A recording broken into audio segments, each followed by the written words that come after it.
بعض علماء اہل سنت نے اس پر لعنت کرنے میں جو توقف کیا ہے، مطلب یزید پر، اس پر راضی ہونے کی بنا پر نہیں کیا ہے، بلکہ رجوع اور توبہ کے احتمال کی رعایت کے باعث کیا ہے۔ کتب زمان بندگی مخدوم جہانیہ رحمۃ اللہ علیہ کی معتبر کتابوں میں سے ہر روز کچھ نہ کچھ حصہ پڑھا جانا چاہیے، تاکہ یہ معلوم ہو کہ انہوں نے صحابہ علیہم السلام کی کس کس طرح صفت و ثنا کی ہے اور کیسے ادب سے یاد کیا ہے۔ جلد اول مکتوب نمبر 54 صفحہ نمبر 190۔ آگے دوسرے مکتوب میں ارشاد فرماتے ہیں، طریقہ عالیہ نقشبندیہ کے بزرگوں کا طریقہ بعینہ صحابہ کرام کا طریقہ ہے رضی اللہ تعالی علیہم اجمعین، کیونکہ صحابہ کرام کو حضور خیر البشر علیہ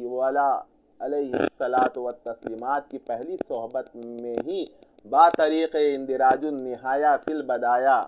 وہ کچھ میسر آ گیا جو کامل اولیاء امت کو نہایت پر پہنچ کر بھی کم ہی میسر آ سکتا ہے۔ اندراج النہایہ فی البدایہ بھی تصوف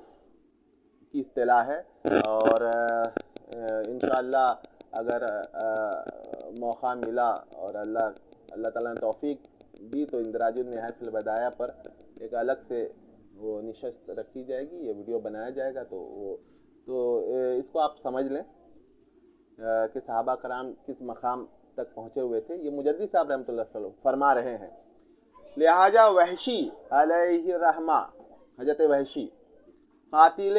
سیدنا حضرت حمزہ جو صرف ایک ہی صحبت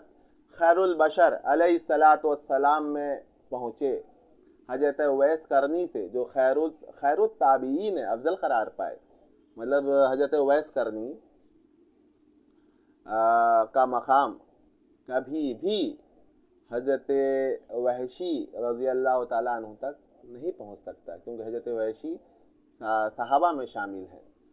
جبکہ وہ سیدنا حضرت امیر حمزہ کے قاتل بھی ہیں۔ تو اس بات